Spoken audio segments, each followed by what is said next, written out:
इनकलाबी के साथ मैं हूं शाहिद नज़ीर चौधरी। दोस्तों, इनकलाबी की बहुत सारी वीडियोस में अदाकारा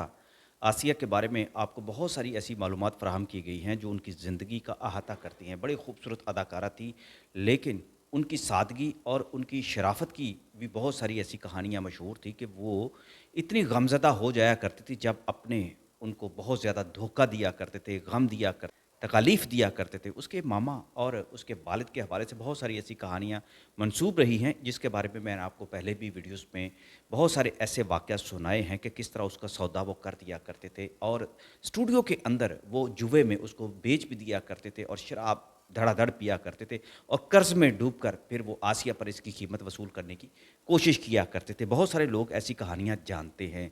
आज की वीडियो में आसिया की ज़िंदगी का एक ऐसा ही दर्दनाक वाक़या मैं आपसे शेयर करने लगा हूँ कि जब किसी के साईं इस तरह के हो जाते हैं कि उसकी रखवाली करने की बजाय उसका सौदा करने पर लगा रहते हैं, तो ऐसी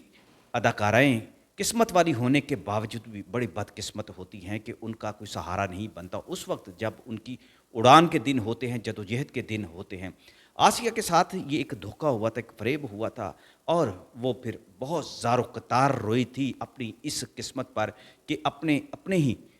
उसको किस तरह से बेच देते हैं और किस तरह से उसके साथ धोखा करते हैं। आसिया के साथ ये जो वाक़या कुछ इस तरह से हुआ था कि एक ज़माना तो वो था जब आसिया अभी फ़िल्मों में नहीं आई थी और ये बहुत सारे लोगों को ये बात मालूम है कि वो महफ़िलों में नाचा भी करती थी। कराची में बहुत ज़्यादा उनकी महफ़िलें हुआ भी करती थी। उस वक़्त उनको गाने का और डांस का बहुत ज़्यादा शौक हुआ करता था। लेकिन जब और वो निजी महफ़िलों में जाया करती थीं, उसके मामू और उसके बाप की अच्छी खासी कमाई भी हो जाया करती थी और यही फिर रवायत ऐसी बनती चली गई। फिर वो फ़िल्म में आ गई और उन्होंने निजी महफ़िलों में गाने से और डांस करने से फिर तौबा कर ली थी। मुजरे का तो वो कहती थी सवाल ही अब ऐसा नहीं हो सकता। आसिया के साथ कुछ ऐसा ही हुआ था कि एक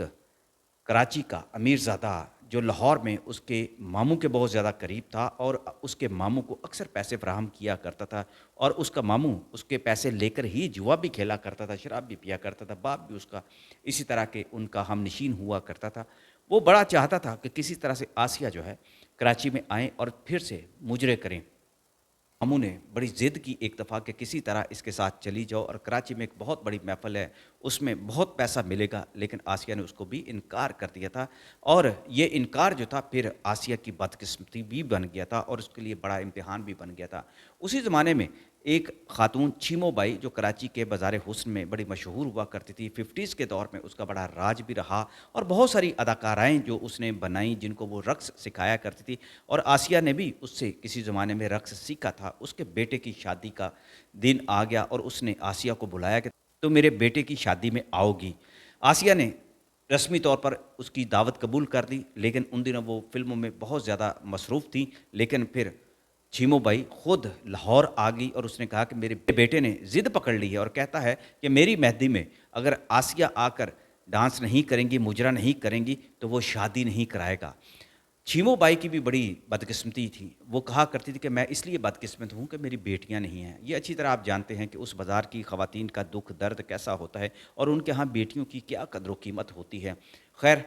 चीमू बाई ने इस तरह से आसिया को अपना वक्त वो भी याद कराया कि किस उस ज़माने में जब आसिया का कोई हाथ नहीं पकड़ता था और उसने उसको रक्स करना सिखाया था, डांस करना ऐसा सिखाया था कि जिसमें वो बड़ी महारत हासिल कर गई थी और यही रक्स जो बाद में आसिया की पहचान भी बन गया था और आसिया ने हामी भर ली कि हाँ, मैं